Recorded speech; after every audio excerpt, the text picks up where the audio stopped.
J'appelle, pendant que la vidéo se lance, si vous en êtes d'accord, Pierre Souvé, qui est bien dans la salle, hein, je l'ai aperçu, Stéphane Rousse, donc de Météo France,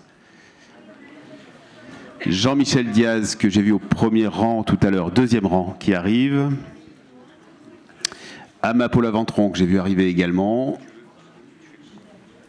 Éric Chrétien du collectif 06, que j'ai salué également, et Emmanuel Droz-Vincent pour Toulon-Provence-Méditerranée. Donc je vous invite à venir nous rejoindre et on va lancer la vidéo si ça fonctionne.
On a prévu de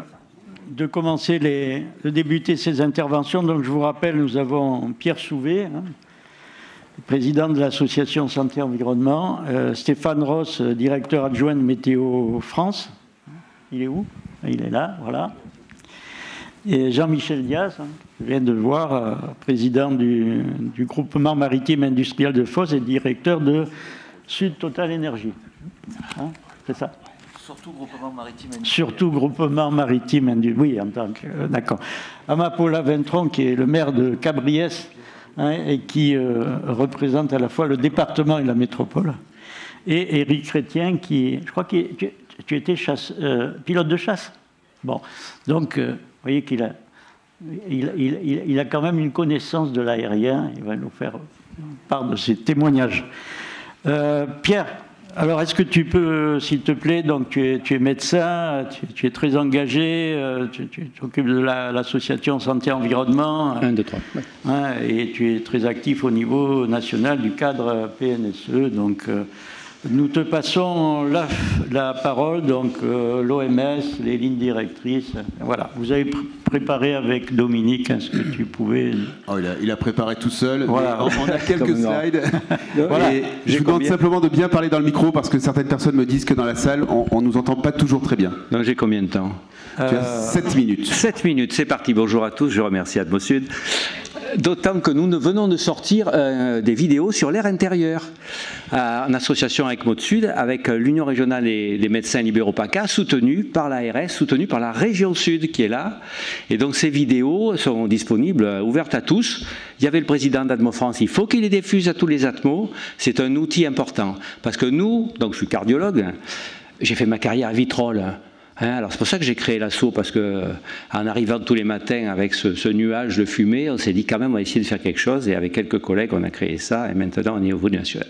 Quels sont les enjeux de la pollution de l'air? Parce que là on te parle au niveau mondial, le Lancet, qui est le journal de référence, a sorti une étude montrant que la première cause de mortalité dans le monde, ce sont les pollutions modernes, pollution de l'air, pollution chimique, devant le tabac actif et passif. Donc un jour, quand j'ai sorti cette étude, un qui m'a dit « mais moi, ça me donne envie de fumer ». J'ai dit « non, bien sûr, vous n'allez pas fumer ». Au niveau français, quels sont les enjeux? Santé publique France nous dit 48 000 décès, hein, les particules et les dioxydes d'azote, mais j'ai une étude plus récente du journal européen de cardiologie, ils sont sérieux les cardiologues, hein, 67 000 morts.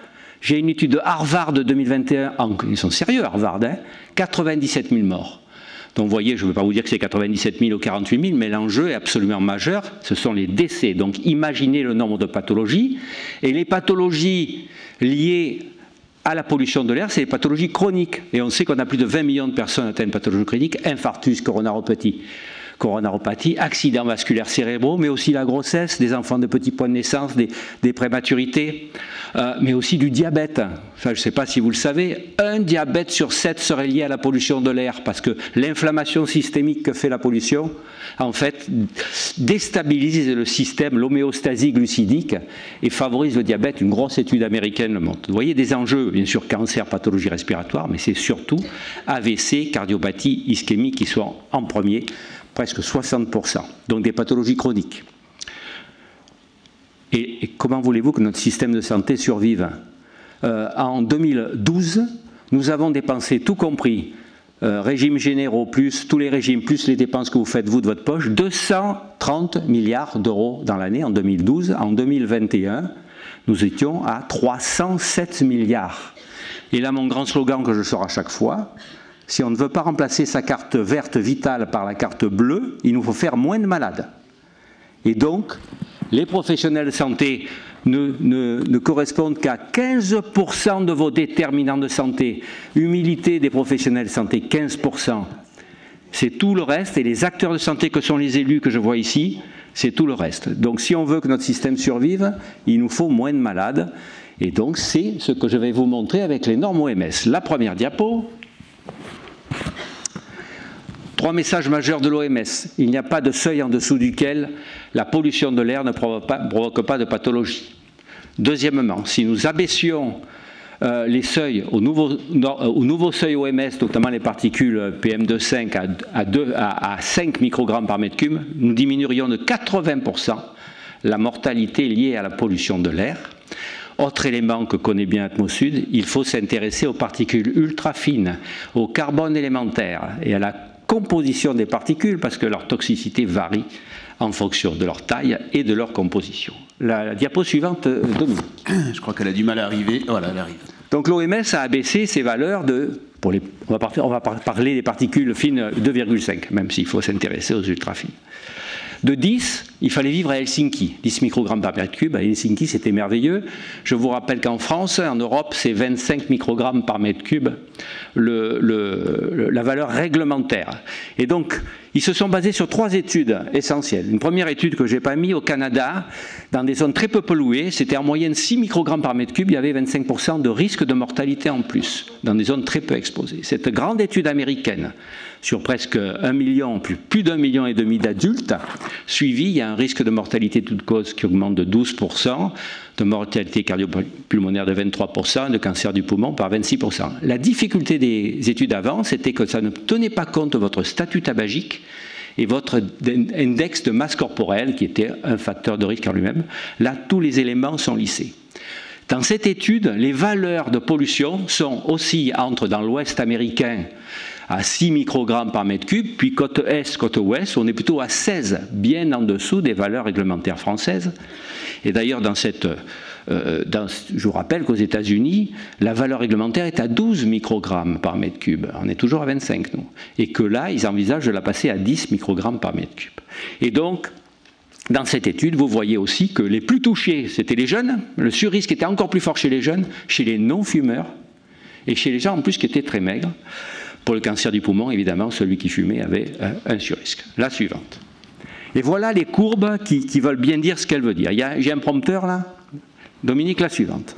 À gauche, la mortalité toute cause, donc le surrisque de mortalité toute cause, et à droite, la mortalité cardiovasculaire. Et donc, vous voyez qu'à partir de 5, il y a une augmentation. À partir de 5 microgrammes par mètre cube, il y a une augmentation qui devient linéaire.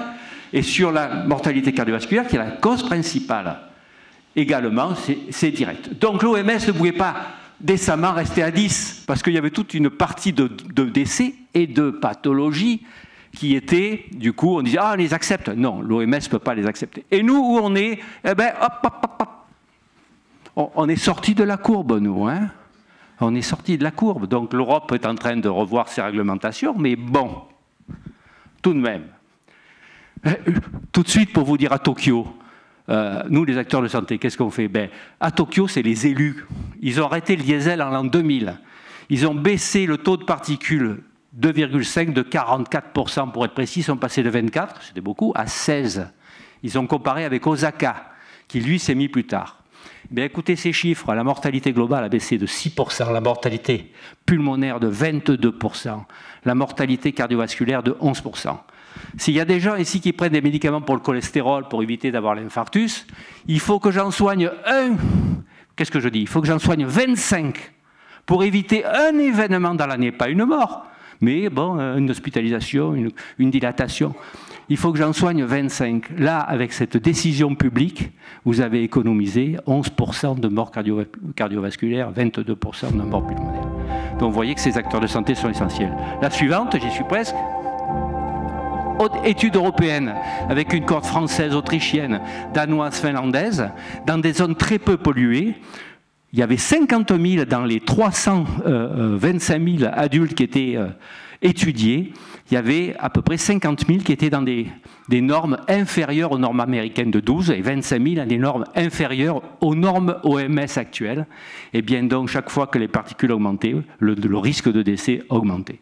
Donc il n'y a pas de valeur en dessous duquel la pollution de l'air n'intervient pas. Professionnels de santé, acteurs de santé que sont les élus, les agents des collectivités, les urbanistes, les architectes, il faut former tout ce beau monde, il faut mutualiser. Et donc là, j'invite les urbanismes, les architectes, la région, le département à diffuser toutes les vidéos qu'on a fait sur l'air intérieur-extérieur. Par exemple, on en a fait une sur l'air extérieur avec l'ARS Grand Est, avec l'Eurométropole de Strasbourg, avec la faculté de Créteil. On met en commun les outils. Il y en a, ils sont courts, ils sont simples. Il faut former tout ce beau monde. Et pour Victor Hugo et Spinoza, qui est quand même la star du jour, et bien donc, avec le rectorat d'Aix-en-Provence, qui a diffusé, j'ai fait une conférence sur les grands enjeux, les pollutions, c'est-à-dire climat, biodiversité et pollution de l'air, qui sont intimement liés. Si vous faites du bien à l'un, vous faites du bien à l'autre. C'est One Health, une seule santé. Eh bien, 300 professeurs de la France entière, de SVT essentiellement, ont eu cette conférence. Et après, nous allons rebondir dans les classes, en direct, justement, donc très complémentaire, avec une vision un peu plus large. Et donc, vous voyez, l'éducation nationale est un élément important. Dernier élément pour les politiques, le ministère de l'écologie, la mairie, c'est la responsable de l'écologie. Bon sang de bonsoir, la pollution de l'air, c'est aussi la santé. Donc il faut qu'ils travaillent main dans la main, et je peux vous assurer, pour avoir rencontré le conseiller, je lui ai dit, vous vous réunissez souvent avec le conseiller du ministère de l'écologie, j'ai rencontré le conseiller à la santé. Vous avez la réponse. Merci beaucoup. Merci Pierre pour cette présentation très didactique dans laquelle tu as mis toute ta conviction et ton pouvoir de conviction. Merci. Nous allons donc, si vous le permettez, continuer cette série d'interventions dans cette table ronde. Alors, l'intervenant suivant qui est prévu est M. Stéphane Ross, Météo France. Bon, on sait très bien que la prévision de la qualité de l'air, elle s'appuie énormément sur la qualité des prévisions météo. Et puis, peut-être, M. Ross peut nous dire quels sont les enjeux en termes de climat sur la qualité de l'air. Voilà. Vous allez au pupitre, alors vous trouverez un micro là-bas. Merci. Mesdames et messieurs, bonjour. Donc, je suis Stéphane Ross, je suis directeur adjoint de Météo France Sud-Est. Je suis l'adjoint de monsieur Frédéric Adger, qui n'a pas pu venir aujourd'hui, mais qui m'a chargé de témoigner toute l'affection, tout l'attachement que nous avons avec notre vieux partenaire Atmosud, avec qui nous partageons plusieurs choses. Déjà, on partage une vocation qui est celle de protéger nos concitoyens, de protéger leur santé, de protéger leur sécurité pour ce qui nous concerne, de protéger leur bien-être aussi. Et puis nous avons vu tout à l'heure à quel point Ces notions ont un impact réel, parfois poignant, avec le témoignage qu'on a eu tout à l'heure. Voilà, mais on partage aussi une culture qui est la culture de la métrologie, à laquelle vous êtes très attachés, puisque nous aussi on a des capteurs, nous aussi on a aidé à les faire évoluer.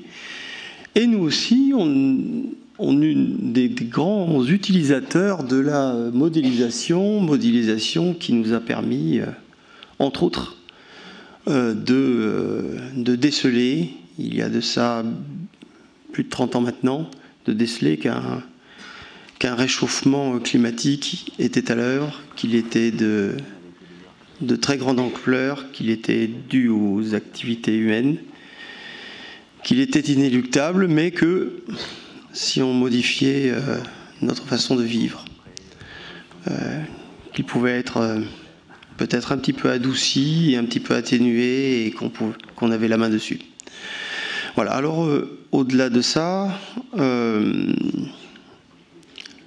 c'est vrai que ce changement climatique, il va interférer sur nos activités à tous, mais particulièrement celle d'Atmosud,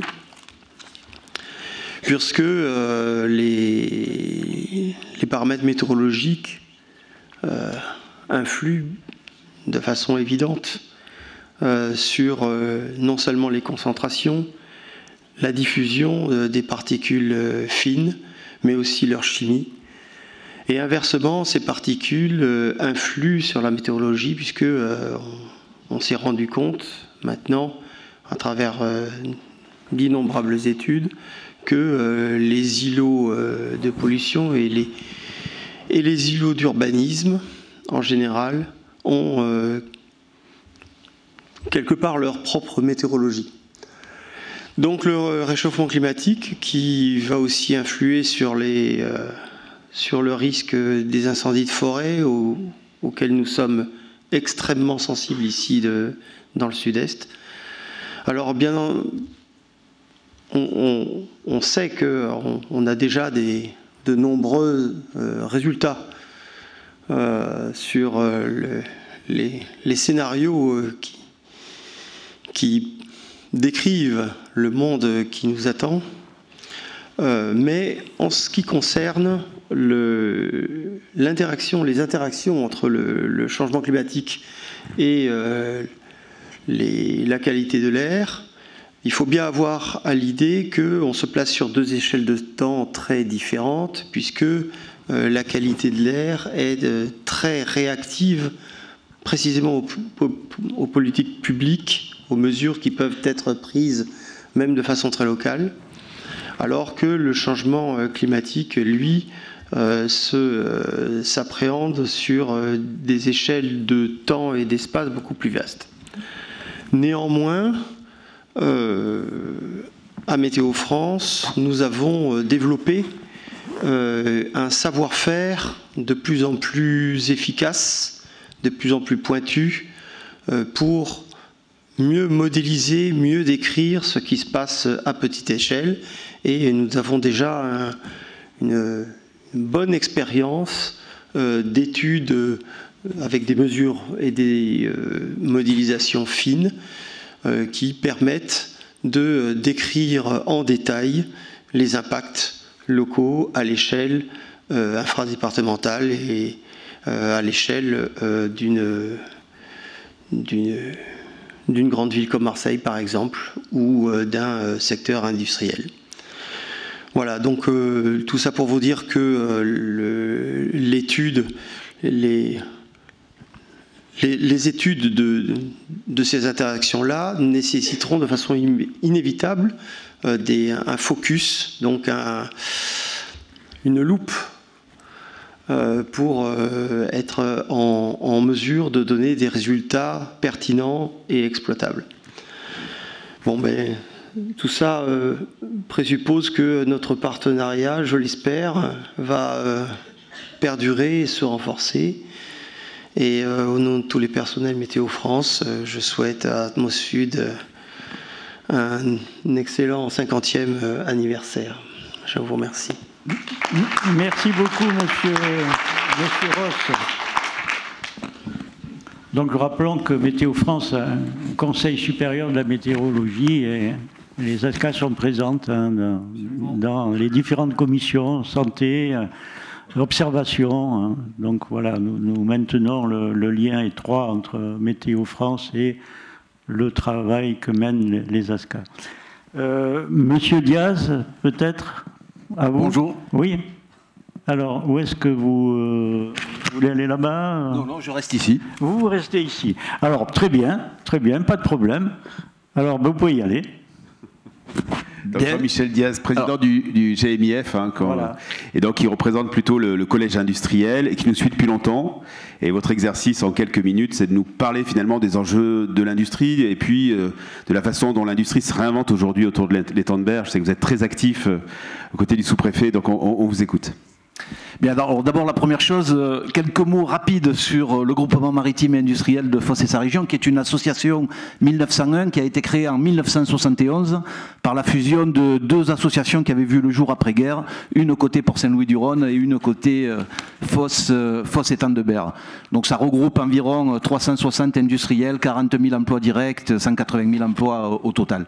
Donc voilà ce qui est cette structure qui s'appuie en fait sur deux piliers. Un, c'est de soutenir l'industrie et deux, c'est d'accompagner la transformation de l'industrie et notamment l'industrie de demain.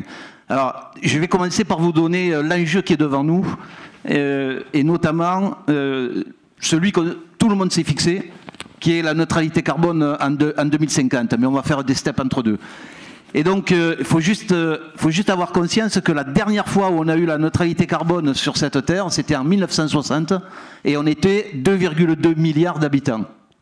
On se retrouve aujourd'hui, 60 ans après, c'est rien, 60 ans, on est 7,8 milliards. Donc on a amené 3 fois plus d'individus sur la planète en 60 ans que ce que l'éternité en a amené. Et donc il a fallu industrialiser, c'est ce qui explique l'évolution rapide notamment de notre territoire sur le plan industriel. Et en 2050, on va être 10 milliards.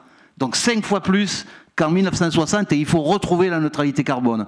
Donc on a un challenge qui est absolument fabuleux devant nous donc notre rôle c'est d'œuvrer pour y être en 2050 et si on peut y être avant, tant mieux. Mais l'enjeu est colossal. Alors, il y a des choses qui ont été dites ce matin, notamment sur les réductions des émissions industrielles, plus de 85% en 40 ans, et il y a eu d'énormes progrès, notamment sur les 15 dernières années, où on a dépassé pour à peu près tous les polluants un abattement de 50% et pour certains au-delà de 70%. Les industriels y ont consacré environ 1,5 milliard d'euros sur ces 15 dernières années. Et en fait, quand on se projette et qu'on va sur 2030 en fait, pour les enjeux de décarbonation, aujourd'hui, on a en portefeuille environ 2,5 milliards d'euros d'investissement. Donc c'est 2 fois plus d'investissements en 2 fois moins de temps qui sont devant nous. Et quand on regarde les projets d'industrie et notamment d'industrie décarbonée, ils sont à la hauteur d'environ 3 et 4 milliards d'euros. Donc on a un portefeuille de projets sur la période, on va dire les 8 ans qui sont devant nous, qui est d'environ entre 6 et 8 milliards d'euros. Ça ne s'est plus produit depuis 40 ans. Donc il y a, un élan, d'abord une conscience collective et un élan du monde industriel. Mais cet élan, il existe parce que moi je suis très heureux d'être là aujourd'hui et de cette invitation, parce que tout ça c'est possible si on co-construit ensemble. Rien n'est faisable si on ne discute pas et si on ne tient pas compte des expériences et des compétences de chacun. Alors Atmosud nous aide beaucoup, mais pas que.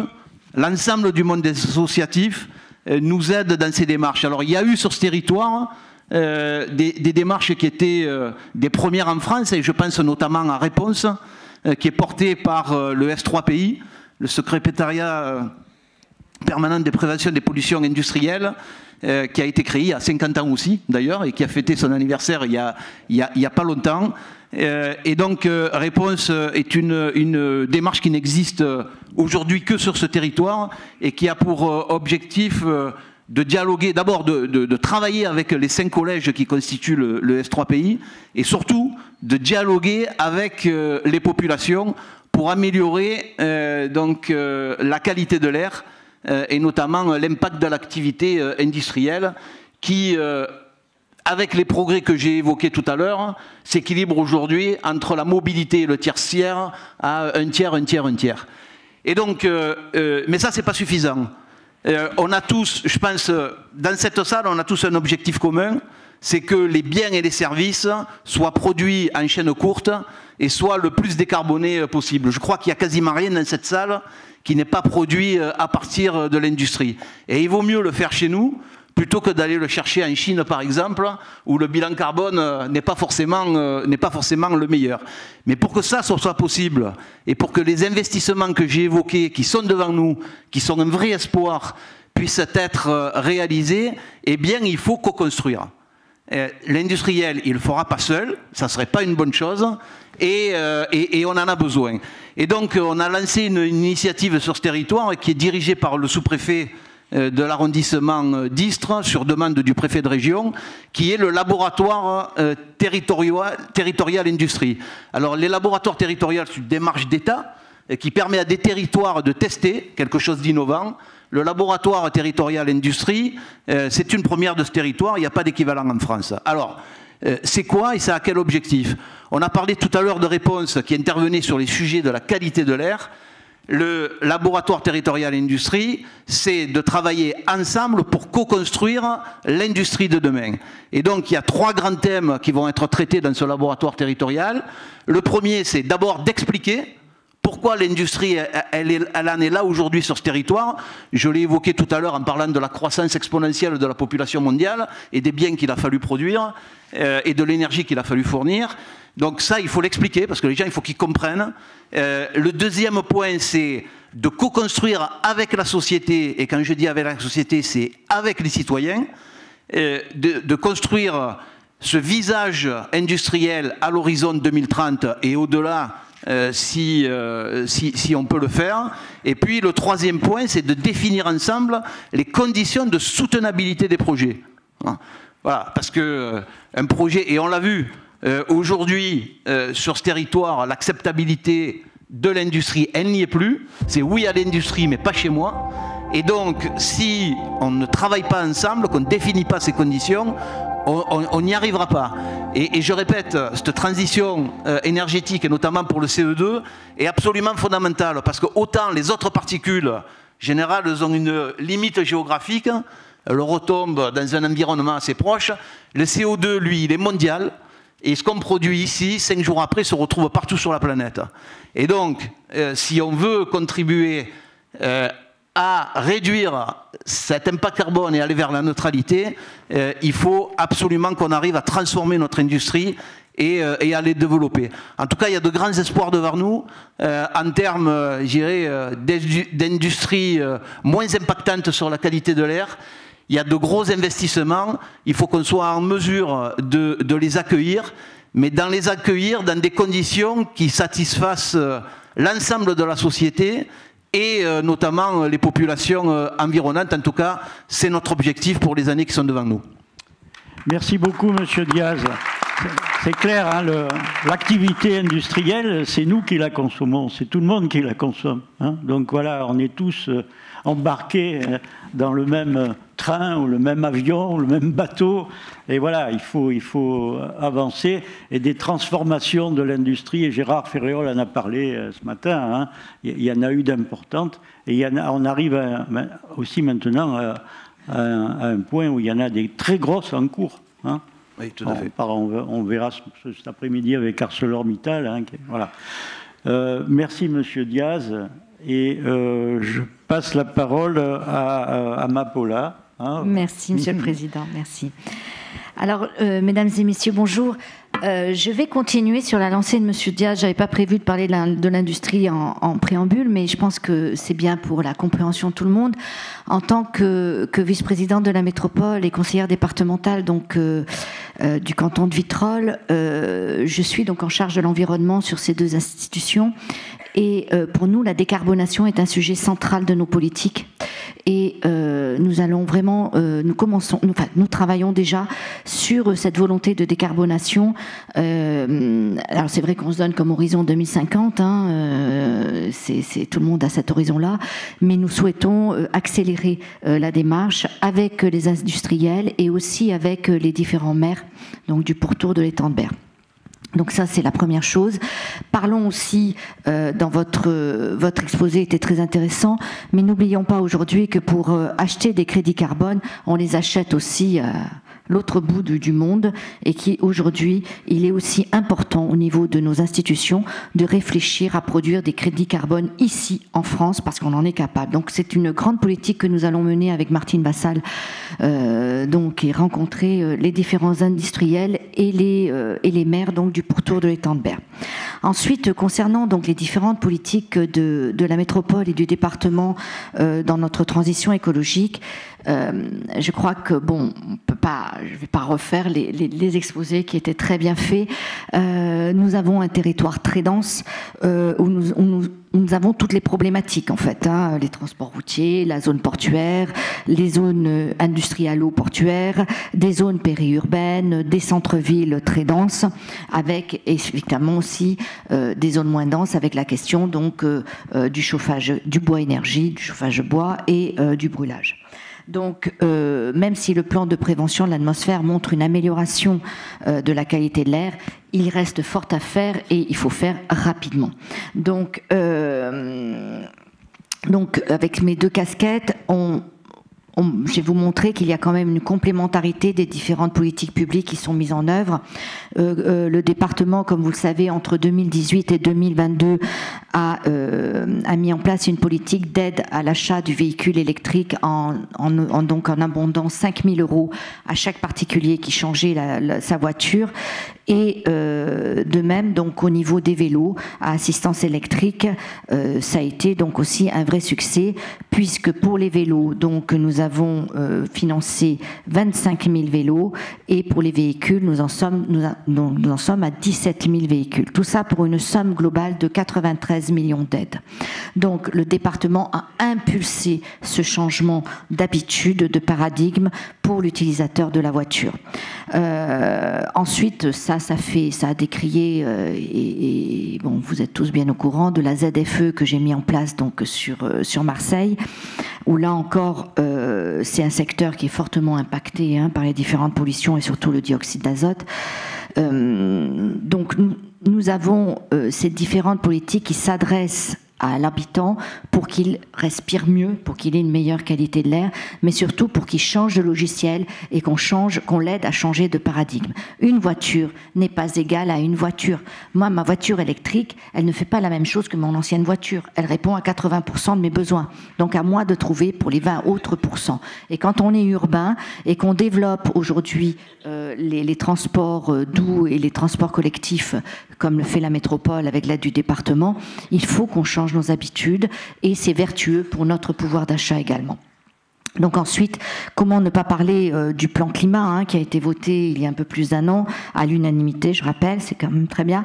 Et ce plan climat, donc, il vise à réduire 50% de nos consommations énergétiques, qui veut couvrir donc 100% de nos besoins de consommation d'énergie par des énergies renouvelables. Donc réduire à 0 le nombre de métropolitains exposés au bruit et à la pollution atmosphérique, et adapter le territoire aux impacts du changement climatique pour assurer la pérennité dans son développement. Donc ce plan est transversal et sert d'appui aux différents autres plans tels que le SRADET, le plan mobilité et autres. Et donc ce document référence sera donc évalué chaque année pour l'amender et pour l'améliorer. Alors ensuite, évidemment, je ne vais pas faire les louanges d'Atmosud parce que ça fait depuis ce matin que c'est son anniversaire et qu'on loue les compétences et la connaissance du territoire donc d'Atmosud. Et sans Atmosud, on n'aurait pas abouti sur ces différents outils et pour ça un grand merci. Concernant aussi la qualité de l'air et le particulier, là encore, le département avec la métropole ont défini des politiques complémentaires, puisque je peux aussi vous parler du programme DIAMS, où donc Atmosud a été aussi un acteur central de ce programme, qui donc permet aux habitants de connaître et d'être sensibilisés à la qualité de l'air qu'ils respirent et surtout donc à prendre le pouls de la qualité de l'air. Comme on regarde la météo le soir, on peut regarder donc la qualité de l'air que l'on respire et adopter un comportement en lien avec cette qualité de l'air. Donc être éco-responsable, être responsable de l'air que l'on respire, c'est aussi l'un des objectifs importants de DIAMS, outre donc tout ce qui est aussi donc connecté pour mettre en avant donc les actions connectées auprès donc du citoyen. Donc c'est aussi un formidable outil pour les institutions, puisqu'il va de soi, quand on a donc collecté toutes les données de ces capteurs pour les acteurs publics au niveau de leur définition pour implanter des équipements, on va pas implanter une école par exemple dans un lieu qui est très pollué, puisqu'on aura les données de ces capteurs-là.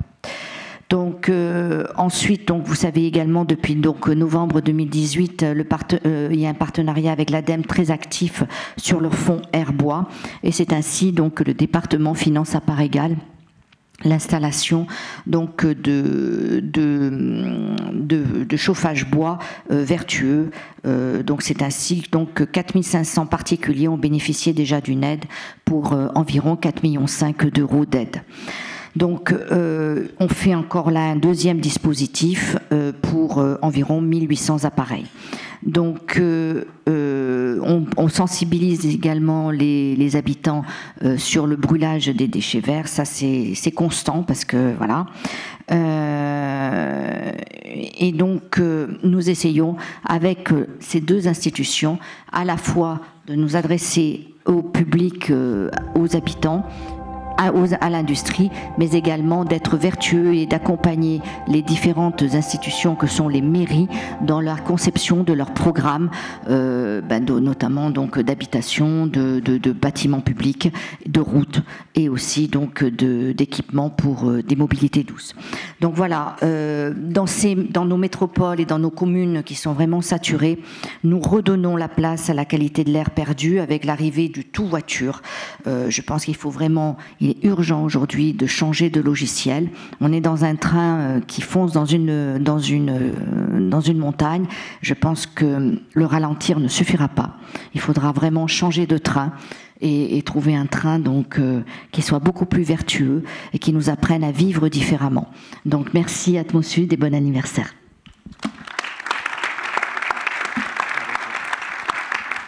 Merci beaucoup Amapola. Donc, je salue l'implication de la métropole et du département.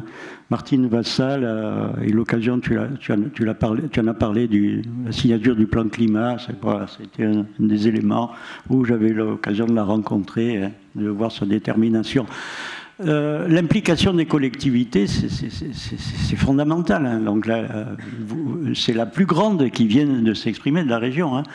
Mais notre effort au niveau d'Atmosud pour les amener, toutes ces collectivités, à participer à notre action est majeur. On a des adhésions qui sont récentes.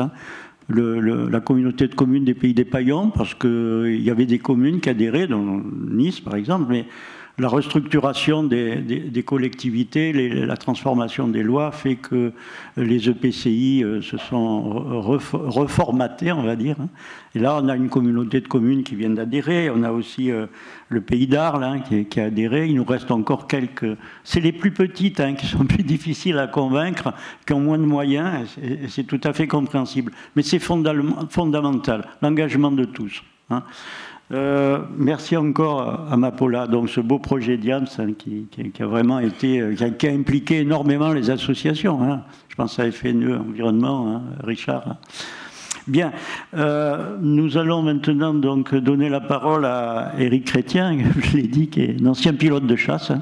Donc c'est des gens qui ont, disons, une faculté d'analyser rapidement et de manière cruciale les informations. Hein. Je me souviens du général Jean Grenet, général d'armée aérienne, qui était dans notre famille, qui faisait à la chasse, bordel. Voilà. Bon, Éric, si tu veux bien nous parler un peu. Alors, pourquoi? Parce qu'on a beaucoup travaillé sur le maritime. Hein. Atmosud s'est énormément impliqué sur le maritime. On a des infrastructures aéroportuaires qui sont des adhérents anciens d'Atmosud. On travaille beaucoup avec eux. Atmo France a signé des conventions avec la CNUSA. Mais on voit que pour l'aérien, on a encore beaucoup de travail à faire, disons, sur la façon dont on prend en compte, en particulier pour les émissions. Bon, Éric, si tu veux bien nous en dire un mot. Merci Président, merci de votre invitation. Déjà, c'est bien d'avoir pensé à l'extrême-orient de la région Sud-PACA en invitant des Niçois. Je salue d'ailleurs Daniel Moati, président de l'NKF, qui va intervenir tout à l'heure. Voilà, je vous propose juste un petit mot sur le collectif avant d'arriver à ces enjeux. Je suis Éric Chrétien, cofondateur du collectif citoyen 06 basé à Nice, qui a été créé il y a à peu près 4 ans maintenant. Par mes soins, ainsi qu'un autre niçois qui est Thierry Bitouzé, qui n'est pas là aujourd'hui. Et ce qui nous a motivés au départ, c'est l'idée que les citoyens doivent retrouver voix au chapitre sur tous ces enjeux. On a parlé des enjeux de santé, des enjeux climatiques, enfin des enjeux gigantesques devant nos portes. Et donc on s'est dit qu'on ne pouvait pas tout déléguer, même si nous sommes dans une démocratie représentative. Voilà, donc il y a 4 ans, on s'est focalisé dans un premier temps sur les questions de climat, donc de plan climat, PCAET, le plan climat air énergie territorial de la métropole de Nice. Sachant que ça c'était la porte d'entrée. Et ensuite, on a rapidement beaucoup travaillé de manière bénévole sur le SRADET, sur les rapports du GIEC, sur le GREC Sud, dont on peut saluer la qualité des travaux, le MEDEC, etc., etc. Enfin, il y a beaucoup de sources ouvertes pour se sensibiliser à ces questions. Et puis ensuite, on a un mode de fonctionnement, pour terminer, pardon, donc le climat. Ensuite, on a ouvert ça aux questions sanitaires, parce qu'en fait, et le docteur Souvé en a parlé, tout est lié, et j'aime beaucoup ce concept de santé globale, One Health, dans lequel on voit que les problématiques sanitaires, sociales, climatiques, environnementales sont totalement liées, y compris la santé animale d'ailleurs. Voilà. Donc le plan climat, et puis ensuite, on a investi la question de la pollution de l'air. Donc nous sommes membres d'Atmosud en tant qu'association depuis un petit moment, et donc on apprécie beaucoup d'ailleurs l'ouverture de la direction d'Atmosud à notre égard, et on échange beaucoup avec le président, avec Dominique qui nous reçoit régulièrement, et je salue également Maïté Rosier qui est ici, qui répond souvent à nos questions techniques et un peu embêtantes parfois, peut-être, je ne sais pas, et donc ça rejoindra le sujet de l'aéroport tout à l'heure. Voilà, pour ne pas perdre le fil, excusez-moi. Donc on travaille beaucoup, effectivement, je vous l'ai dit, les plans, alors qui sont parfois un peu rébarbatifs, hein, le SRADET c'est plus de 5000 pages, le PCAET plus de 1600 pages, etc. Mais il est important qu'on s'y mette, de façon ensuite à faire de la vulgarisation à l'égard des citoyens d'une part, parce qu'on se donne cette mission, entre guillemets, de sensibiliser nos compères, nos comparses citoyens pour les impliquer dans le sujet. On est impliqué également dans le comité de suivi du PPA, donc le plan de protection de l'atmosphère des Alpes-Maritimes, 06, dans les groupes de concertation qui sont un peu en peine, il faut bien le dire, du PCAET et du PAT, le projet alimentaire territorial de la métropole de Nice. Enfin voilà, on essaie d'investir tout ce qui concerne les citoyens. On est évidemment en tant que collectif connecté à beaucoup d'associations locales niçoises, mais également à des regroupements associatifs, je pense au RAC par exemple, Réseau Action Climat à Paris, à Notre Affaire à tous, enfin certains, selon les thématiques, parce que nous travaillons par thème avec des experts. On tient beaucoup à cette rigueur, à cette fiabilité, à cette rigueur scientifique, et donc on bosse beaucoup et on investit. On va déranger, notamment sur la question de la pollution, des pneumologues niçois, des cardiologues également. On va directement à la source, et on est entouré de pas mal de médecins à ce propos. Voilà, alors sur oui, les modalités, juste pour finir ce collectif, les modalités sont un peu diverses. Initialement, On s'était branché sur la question de la proposition. On a fait énormément de propositions à la métropole.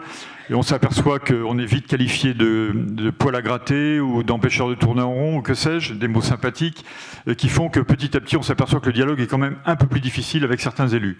Et ça, on le regrette évidemment, parce que l'idée, c'est pas d'agacer, c'est au contraire de mettre des thématiques, et je pense notamment à la pollution de l'air, parce que nous avons été un peu à l'origine de la sortie du chiffre, qui est un ordre de grandeur, hein, mais du chiffre de 500 décès prématurés liés à la pollution de l'air à Nice.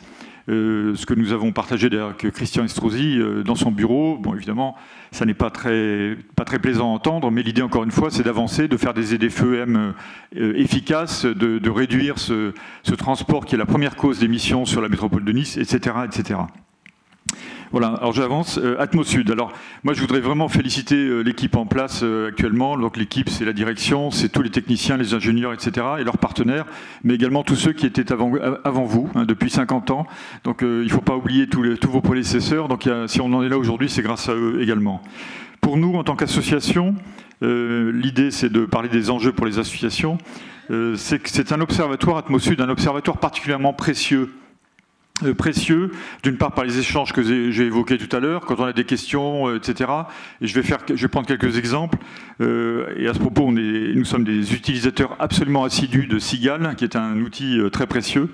On a travaillé effectivement, comme le disait le président Maria, sur les scopes de l'aéroport de Nice, mais ça peut être la même chose à Lille, à Marseille, etc. Les scopes, vous connaissez ce concept, hein, ce sont les périmètres d'empreinte carbone, enfin du moins d'émissions territoriales et au-delà.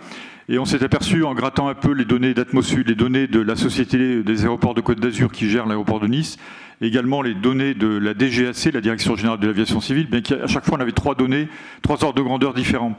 Et en grattant un peu, on s'est aperçu qu'effectivement, l'aéroport de Nice se dit neutre en carbone parce qu'ils ne prennent en compte que le scope 1 de leur hall, mais absolument pas les avions, à partir du moment où ça décolle et que ça se pose. Donc c'est une neutralité carbone un peu étrange, mais alors que quand on rentre dans les chiffres de Sigal, on voit qu'il y a un périmètre plus large avec notamment les décollages et atterrissages domestiques. Et quand on prend la DGAC, on a l'intégralité des scopes. En LTO, donc décollage atterrissage, mais également les demi-croisières, et on voit qu'on passe de 500-800 tonnes prises en compte par l'aéroport jusqu'à 928 000 tonnes si on prend les données de la DGAC. Donc vous voyez qu'on est très très loin de la neutralité carbone enfin voilà. Le deuxième sujet, donc ça c'est pour les aéroports, le deuxième sujet, on en discute régulièrement avec l'équipe, c'est la notion des capteurs. Donc le ratio, la bonne adéquation entre le nombre de capteurs sur les axes les plus pollués d'une ville comme Nice par exemple, et la modélisation. Donc c'est un souci qu'on a parce qu'on voit bien qu'il y a des axes comme partout, hein, mais à Nice c'est la voie rapide, la voie Matisse pour ceux qui connaissent, l'aéroport A8, l'aéroport, etc. Donc on a ce souci, on a également la question de la temporalité, parce que les élus sortent souvent des chiffrages qui nous paraissent parfois exotiques, mais soudainement très récents, alors qu'en fait, quand on regarde la donnée Sigal, c'est 2020, les dernières données. Donc, je pense que cette temporalité, il faut faire en sorte, je sais que c'est compliqué, mais d'avoir des éditions d'inventaire plus récents, plus fréquents si c'est possible. Notre souhait, eh bien, c'est que la communication reste toujours factuelle, ouverte, performante, autonome, opérationnellement indépendante. Là, je fais référence comment dire, je vais terminer, je fais référence aux outils de communication extrêmement puissants qu'ont ces EPCI, ces métropoles, face auxquels nous, on est très petits, en fait. Et on a besoin d'avoir des garants. Et pour nous, Atmosud, ça peut être un garant, justement, pour valider, je pense au bilan mi-parcours, par exemple, des plans climat, qui vont arriver normalement 2022-2023, etc. Donc d'avoir une interface neutre et objective évidemment, et puis de poursuivre l'ouverture comme vous le faites depuis longtemps, et ça je vous en remercie. Donc bon anniversaire à tous et bon jubilé. Merci beaucoup. Merci à Éric Chrétien pour son intervention très minutée, très rapide, bravo, hein, et beaucoup d'informations en un temps très limité. Mais la neutralité, c'est un peu suisse. Hein. Atmosud, une ASCA, elle ne peut pas être neutre. Hein. Elle est forcément engagée, et elle doit s'engager avec les citoyens. C'est ce que tu réclames, et tu as raison. Elle doit s'engager avec les industriels pour leur permettre d'atteindre les objectifs qu'ils recherchent pour l'intérêt général, à tous les niveaux. Elle doit être engagée avec les collectivités pour lui fournir des éléments d'appréciation des actions qu'il mène. Donc la neutralité, pour nous, ça n'existe pas. Hein. Par contre, l'engagement pour tous, oui. Voilà. Merci. Écoutez, alors il nous reste pour cette table ronde, alors il est midi, donc il y a Monsieur Droz, Emmanuel Droz, qui voulait intervenir pour donner un exemple d'engagement d'une collectivité. Mais ce n'est pas toujours simple à mettre en œuvre, et c'est normal que ça crée ces relations parfois un peu tendues, mais qui font avancer les choses. C'était un peu le cas à Toulon. Monsieur Droz peut en témoigner. Rapidement, Monsieur Droz, si vous le permettez. Alors, je m'excuse auprès des participants à cette réunion. C'est difficile que tout le monde puisse intervenir, on le sent bien. Tout le monde a envie de participer. Après, il y a une pause où vous pourrez visiter les expos, une pause déjeuner, bien sûr. N'oubliez pas de vous restaurer, mais c'est le moyen aussi d'échanger entre nous. Donc encore, nos excuses si vous pensez ne pas avoir pu vous exprimer dans la salle. Mais allez, soyons rapides.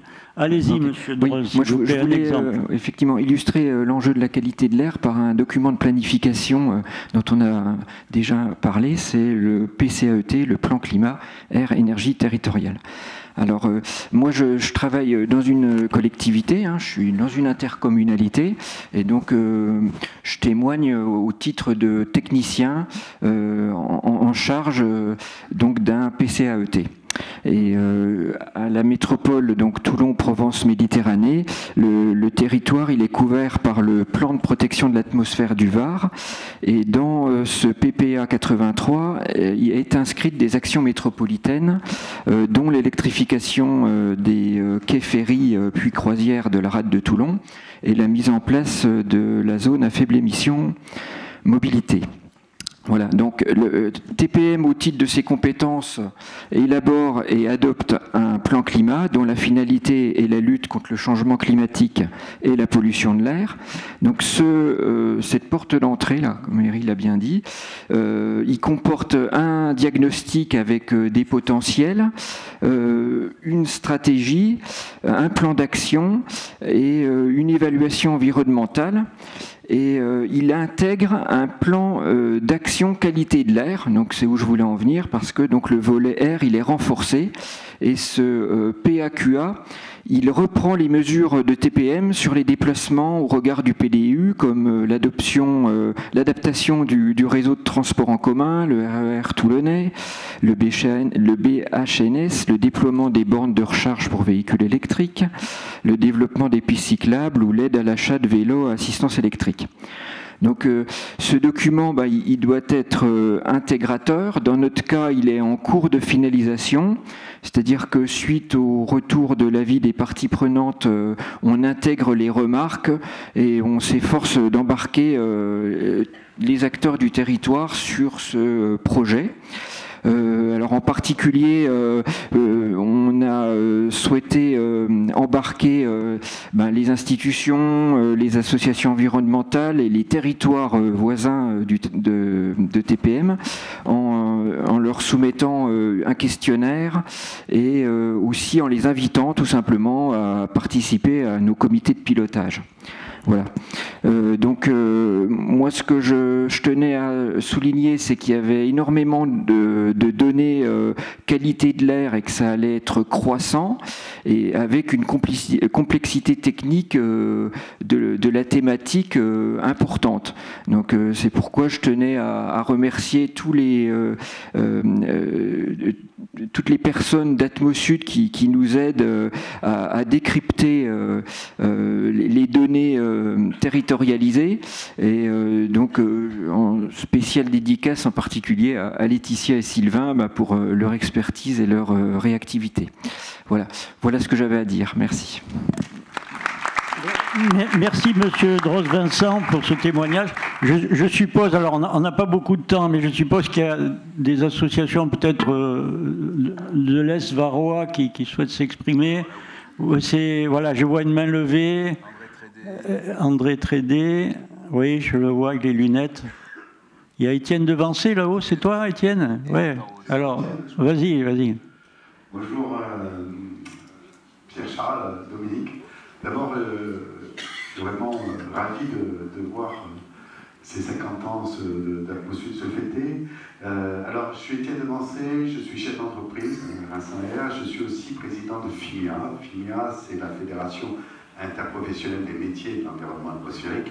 Globalement, ce sont les entreprises de la qualité de l'air et de l'environnement atmosphérique qui se sont mis en collectif, à peu près 100 entreprises, pour apporter des solutions.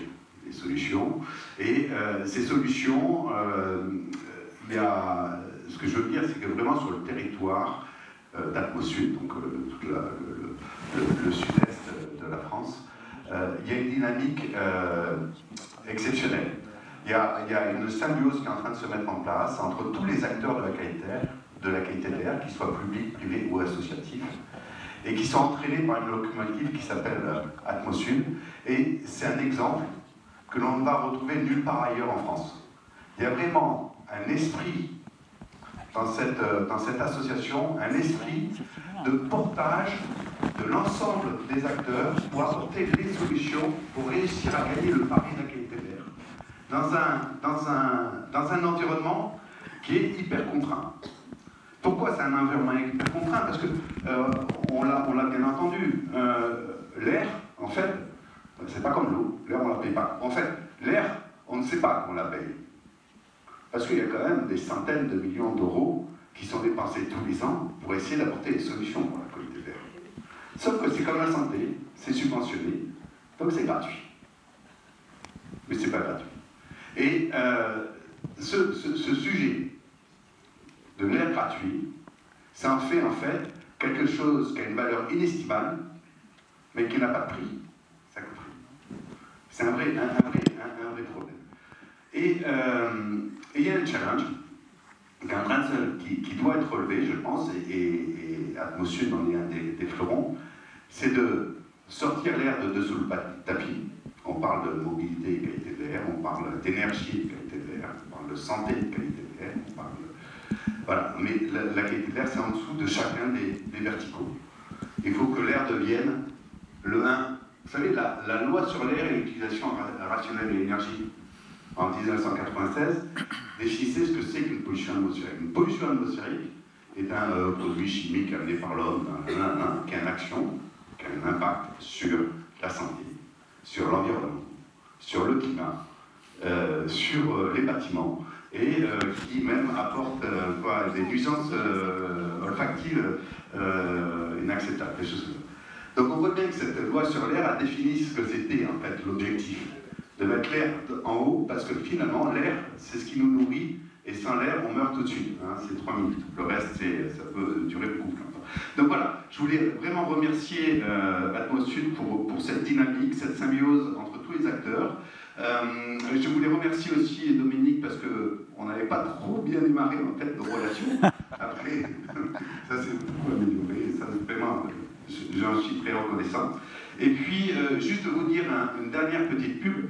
Alors, c'est pas vraiment une pub, hein. Il y a un congrès qui va se tenir à Paris les 27 et 28 juin. Derrière, ça s'appelle Atmosphère. Et c'est le congrès vraiment de tous les acteurs de la qualité de l'air. Et je ne serai trop, tous ceux qui ont quelque chose à présenter, je ne serai trop vous demander de répondre à l'appel à projet qui va avoir lieu avec, et puis je pense que de toute manière je vais vous contacter aussi à une. Merci d'avoir donné la parole. Merci Étienne. Eri a salué la disponibilité des personnes d'Atmosud. Je tiens quand même il a parlé de Maïté Rosier à Nice. Hein. Je vois à côté d'elle Sylvain Mercier pour la zone de Toulon, hein, qu'on vient d'évoquer. Bon, devant, il y a Laetitia Marie qui chapeaute l'ensemble. Vous verrez Sébastien Mathieu. Voilà, les gens sont à votre écoute. Alors, il y a quelques interviews. J'ai vu des mains levées. Alors, oui. Et madame, là-bas, alors, quel ordre? Les micros. Sébastien, Sébastien. Alors, bon, allez, tu es près de monsieur, oui. Oui. Bonjour, Maurice Franceschi, président de l'association Toulon Var Déplacement.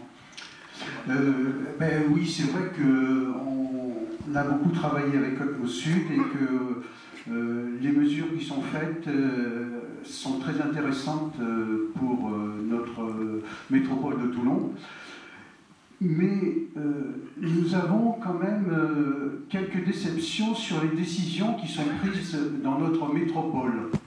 Métropole qui est dans un classement des métropoles, la 20e pour l'utilisation des transports en commun, et par contre la première pour l'utilisation de la voiture. Et les décisions qui sont prises sont très décevantes. On abandonne le tramway, la réalisation d'un tramway qui est le meilleur pour les transports en commun, en tout cas dans notre métropole, puisque c'est une traction électrique, c'est très attractif pour les transports en commun, donc on abandonne ça. Autre décision décevante, pour mettre en place la ZFE, on n'a toujours pas mis en place à Toulon. C'est la dernière grande métropole qui n'a pas mis en place ZFE, et on traîne des pieds, et on va la réduire au minimum. Donc nous sommes assez déçus, et nous aimerions que les métropoles de Nice et de Marseille, on voit qu'il se fait des belles choses dans ces deux métropoles, incitent nos élus de la métropole de Toulon à aller un peu plus vers la décarbonation et vers la réduction de la pollution dans notre métropole.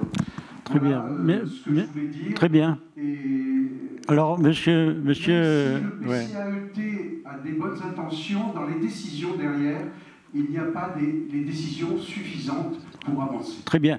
Gilles Vincent, qui est le maire de Saint-Mandrier, hein, qui est le représentant de cette métropole Atmosud, n'a pas pu être là aujourd'hui, mais il est en relation avec Atmosud, avec vous. Le message doit passer, c'est clair. Hein. Ça, après, voilà, il y a un travail à mener, hein, de concertation, de voir ce qui est possible, qui dépasse, à ce moment-là, vous le comprenez parfaitement, hein, les missions et ce sur quoi peut s'engager, hein, une association comme Atmosud. Mais notre souhait, c'est d'assurer une médiation aussi au-delà des missions de mesurage, d'inventaire, une mission que je qualifierais de médiation engagée, hein, c'est-à-dire en fournissant des éléments, hein, que nous pouvons estimer à chacun des partenaires pour que les choses avancent. Hein. Et c'est ce que nous essayons de faire. Voilà. Alors après, Victor, attends, il y a là-bas, c'est Trédé, hein, c'est ça, Madame Danielle Moati en haut. Alors, je vous rappelle qu'il est 12h15 passé. Nous ne pouvons pas dépasser, allez, je vais dire 5 minutes maintenant, rapidement. Hein. Bonjour. Madame, oui. Alors pardon. moi je suis Très Madame, rapidement, hein, je suis Madame Lecoq, je suis professeure au lycée Perrier et s'il y a d'autres professeurs, je voudrais rappeler la parole de Jacquard. Notre métier c'est de former des emmerdeurs, ceux qui empêchent de tourner en rond et je remercie Monsieur Victor Hugo Espinoza avec qui on a travaillé pour l'air et moi de m'avoir ouvert les yeux. Je remercie également Pierre Souvé qui nous a fait cette belle conférence et c'est vrai que je peux témoigner que les élèves sont très attentifs aux questions de pollution de l'air, mais ils se disent, mais madame, pourquoi personne nous en parle? Et donc moi, voilà, j'aimerais qu'on pose cette question beaucoup plus largement.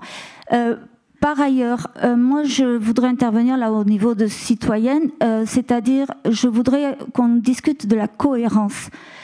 Mettez-vous à la place de quelqu'un comme moi qui fait l'engagement d'être abonné RTM depuis qu'il est à Marseille et qui voit l'État subventionner la hausse des prix du carburant, alors que nous, cet argent aurait pu être mis en place pour la gratuité généralisée, au moins pendant cette période, ou au moins l'investissement dans des structures plus efficaces pour arriver à convaincre nos automobilistes de relâcher leur addiction à l'automobile. Quand on parle aussi de cohérence, moi je me rappelle les primes que l'on donnait à l'époque pour le diesel parce qu'on était omnubilé par la décarbonation et qu'on en oubliait les microparticules. Je ne suis pas sûre que les subventions pour le véhicule électrique, je rappelle qu'on est tous sur le même navire dans cette planète, ne soient pas du même style. Enfin, par rapport à faire feu de tout bois, je voudrais aussi porter le témoignage, parce qu'il y a une grosse question de justice sociale que l'on n'évoque pas suffisamment à mon sens. Mon voisin a récupéré des vitrages, enfin donc des portes, des fenêtres dans la rue aux encombrants qu'il fait brûler dans sa cheminée. Je ne vous dis pas ce que l'on respire, mais je pense que vous n'êtes pas suffisamment conscient des difficultés que rencontrent les personnes, et vraiment l'ouverture aux citoyens, aux collectifs, à la proximité serait vraiment fondamentale. Merci beaucoup madame pour ce témoignage assez global, hein, et voilà. Daniel Moutet en haut. Pardon, Moutet, il est là. Moati, ouais. Oui, on nous confond souvent. On a les mêmes initiales. Donc, j'avais une remarque à faire. En tant que chercheur qui est un peu spécialisé dans l'histoire des relations entre les administrations et les citoyens, donc j'entends parler de la filière bois. Et la filière bois, ça représente quelque chose qui est profondément ancré dans l'homme. Ça fait 1 400 000 ans que les hommes brûlent du bois, et ce sera très difficile à extirper des esprits humains que le bois, c'est quelque chose qui, quand il brûle, est négatif. Et ça, c'est vraiment quelque chose d'important, d'autant plus qu'actuellement, vu la crise, les paysans pauvres des arrière-pays utilisent plutôt le bois qu'autre chose, parce que le fioul coûte trop cher, l'électricité coûte trop cher, et que le bois finalement est quasiment gratuit pour eux. Ça, c'est le premier point. Le deuxième point, j'entends qu'on bride les véhicules, qu'on tape sur les bâtiments et en gros sur les copropriétés. Et ce dont j'ai peur, toujours en tant que spécialiste de cette question de relation administration-citoyen, c'est que les citoyens, au bout d'un moment, se disent mais on est toujours en première ligne et on doit toujours payer plus pour une transition écologique. Est-ce qu'ils vont continuer? Est-ce qu'on n'aura pas à un moment une sorte de, pas de révolte, mais de rejet de la transition écologique? Et donc, il n'y a pas seulement qu'une question de pédagogie, de communication. Derrière, il y a une question d'argent et de niveau de vie. Et ça, c'est la question, c'est pas une question, mais c'est une sorte d'avertissement, si vous voulez, que je pose à tous les responsables, dont moi-même, qui suis pour la transition écologique. Voilà, c'est tout ce que j'ai à dire. Merci Daniel. Alors non, attends, on ne peut pas trop reprendre. Ouais. Bon, Daniel, cette fois Moutet, mais très rapide, hein, Daniel. Juste une petite remarque très rapide, et puis je la passe après à Daniel. Bonjour, Robaille Fenopaka. Moi, je voulais juste rebondir très rapidement sur l'intervention de M. Diaz pour rappeler que les enjeux de la décarbonation industrielle, c'est très bien, mais que les enjeux de la qualité de l'air, la pollution industrielle et au sens large, la santé environnement, ça englobe beaucoup plus de polluants que juste le CO2 et qu'on n'en parle plus beaucoup ces dernières années, enfin cette dernière année. Et ce serait bien que l'industrie ne mette pas ça sur le côté. Merci. Merci. Yves, tu veux prendre la parole? Yves Noack, s'il vous plaît. Daniel, on ne t'oublie pas, mais ouais. Et tu comprendras que ça devient difficile en termes d'horaire, là. Oui, donc Yves Noack, chercheur au CNRS émérite.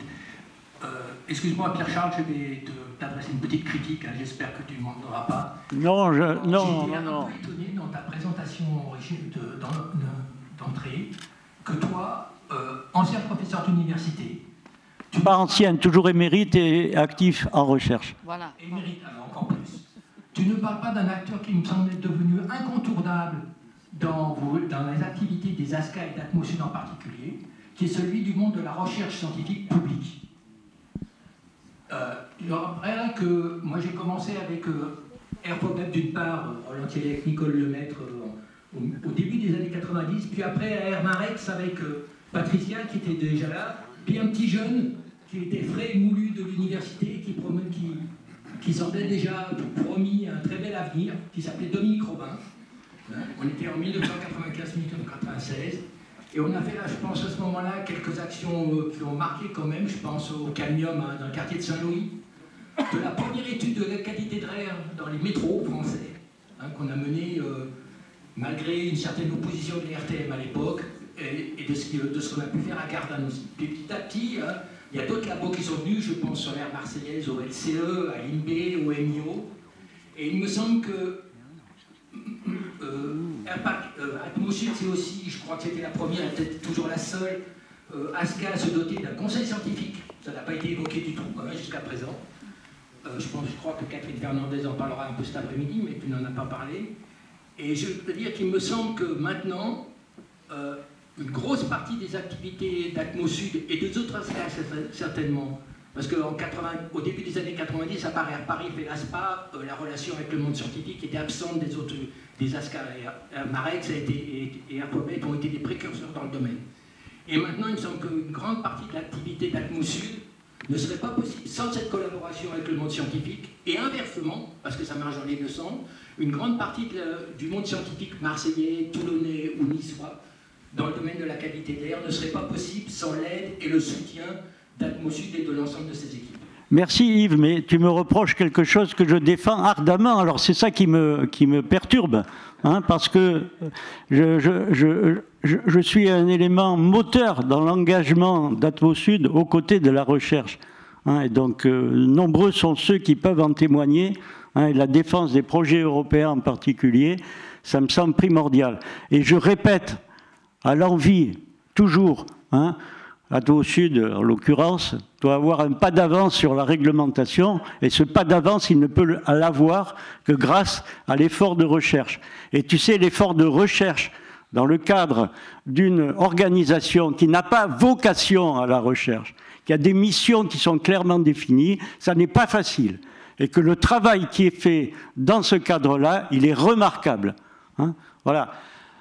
Bien. Je m'énerve pas, mais bon, voilà, je suis un homme. Voilà, hein, et je réponds comme un homme. Je suis passionné par ce que je fais. Je vais aller très vite. Daniel Moutet, président de l'association Défense et Protection du littoral du golfe de Fos.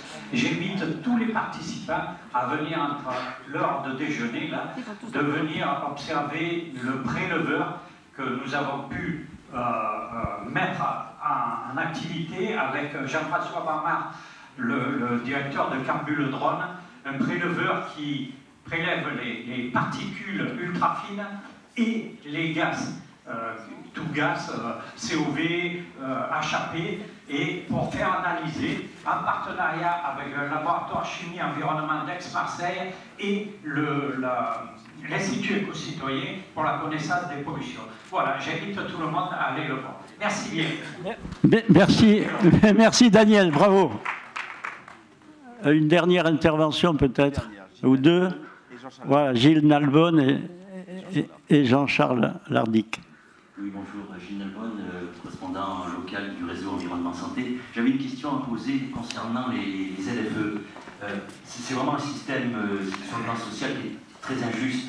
Comment vous allez convaincre quelqu'un qui est au SMIC, ou un petit retraité, qui a une faible retraite et qui a une voiture qui date de 15 ans, comment vous allez le convaincre pour acheter une voiture électrique qui coûte éminemment cher, 35-40 000 euros? Les aides, c'est très bien, mais ça ne suffira pas. Donc ce système de ZFE, c'est vraiment un problème sur le plan social qui me semble très important à résoudre et à y réfléchir. Et pourquoi ne pas s'orienter vers le système des ZTS, c'est-à-dire les zones à trafic limité? C'est un système qui marche très bien en Italie. Je crois qu'en Espagne aussi, ils ont pas mal développé. Donc je voudrais avoir un petit peu l'avis des politiques sur ce problème-là, de la justice sociale entre ZFE et ZTL pour résoudre ce problème-là de trafic polluant. Merci. Oui, c'est une question que Jean Gonella évoque très souvent. Hein. Je voulais intervenir, mais je pensais que le jour où on fête les 50 ans d'Atmosud avec toutes ses réussites, il n'est pas question de faire de la polémique ici et de discuter longuement d'un sujet scientifique où il y a d'autres places pour le faire. Merci Jean. Ta remarque t'honore. Oui, Jean-Charles Lardic. Oui, Jean-Charles Lardic, directeur de la prospective de la ville de Marseille, ravi d'être ici puisque je suis de près Atmosud et structures qui l'ont précédé depuis une trentaine d'années. On voit ici l'engagement énorme de tous les acteurs publics et même d'entreprises. Je pense que le moment serait venu de relancer une initiative qu'on avait lancée avec Atmosud il y a quelques années, dans le cadre d'un programme européen qui s'appelait Gouvernance, de réaliser un site permettant de donner à tous les citoyens la visibilité sur toutes les actions des acteurs publics en répondant à leurs questions sur le sujet de la lutte contre la pollution de l'air. Le site est resté un peu expérimental, faute d'engagement des acteurs publics pour communiquer leurs actions, alors qu'il peut avoir des avantages énormes, non seulement en termes d'information des citoyens, de coordination des acteurs publics qui mettent en évidence leurs actions, voire de mise en cohérence, d'agglomération avec les actions des acteurs privés et des associations. Et au-delà de cette mise en visibilité, de cette cohérence, c'était aussi la façon de renvoyer les citoyens vers leurs propres responsabilités pour voir que tout ne dépend pas de la sphère publique. C'était un premier avantage. Le second aussi, c'était de mettre en évidence les lacunes dans l'action publique, les lacunes dans la réglementation, les lacunes dans les procédures. On voit bien que le sujet évoqué de manière très émouvante aujourd'hui aurait pu apparaître comme étant un point noir de l'action collective et peut-être être résolu en favorisant l'évolution des procédures et en démontrant la capacité à agir de certains acteurs pour des raisons qui les dépassent. Voilà, donc je pense qu'un engagement collectif des collectivités territoriales, pas seulement pour alimenter et mettre à jour cette base de données, serait particulièrement utile. Merci beaucoup. Et cette initiative nous avait occupés. Et puis bon, voilà, on est passé à autre chose. Là. Mais ça reste d'actualité. Alors, nous allons... Juste un mot, parce que oui, bien sûr. Je t'en prie. Les ZFE, c'est antisocial. En deux mots, parce que tout le monde a faim, et je vais faire très court, et je pense qu'on peut en discuter ensemble si vous souhaitez, monsieur, pendant le déjeuner. C'est les populations les plus défavorisées qui sont les plus impactées par la qualité de l'air. Donc une ZFE, si elle est bien faite, bien accompagnée, ambitieuse, elle bénéficie en priorité aux personnes les plus défavorisées. On a une étude qui est menée avec l'INSEE, Atmosud, sur Nice, qui le montre. Elle va généraliser, on va avoir en mars des résultats au niveau régional qui illustrent vraiment ça et qui montrent que c'est les personnes globalement les plus défavorisées qui sont les plus impactées et auxquelles une ZFE que la ZFE bien faite, on va pas se mentir, peut résoudre. Donc la ZFE, c'est pas antisocial, il faut vraiment arrêter de dire ça pour justement avoir une acceptabilité et des changements de comportement et pas seulement des changements de voiture. Voilà. Merci, Johan. Parce que les ZTL, c'est pas au centre. Oui, s'il vous plaît. Parce que les ZTL, c'est pas au centre-ville, monsieur. Mais je reprends ce qu'a dit Jean Gonella tout à l'heure. Hein, c'est difficile hein, de lancer une discussion qui est tout à fait légitime. Hein, je le reconnais, mais on ne peut pas là, s'il vous plaît, continuer. On va vous présenter, avant que nous puissions aller à la pause, alors ce n'est pas une pause, hein, on vous invite à visiter différents stands, à vous restaurer, une petite vidéo sur l'indicateur qui a été développé par Atmosud, un indicateur horaire de la pollution de l'air qui vient en complément de l'indice Atmo hein, que vous connaissez tous. Hein, et cet indicateur horaire, ben, évidemment, il a une variabilité, une dynamique plus grande et il prend en compte l'ensemble des polluants réglementés. Hein, donc c'est une information d'une autre nature, mais qui permet d'avoir une visualisation plus réactive de ce qui se passe et peut-être plus équilibrée. Hein. Alors, allez-y, s'il vous plaît. Durant la nuit, la brise de terre déplace les masses d'air de la terre vers la mer. La pollution émise par les différentes activités se retrouve au large. À partir de 7 heures, l'activité de la ville provoque une augmentation des polluants primaires, notamment dans les centres-villes denses et en proximité des axes routiers.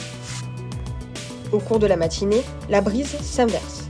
Les vents ramènent la masse d'air polluée de la mer vers le littoral. Avec le rayonnement solaire, la photochimie commence à s'intensifier et les polluants secondaires, comme l'ozone, se forment.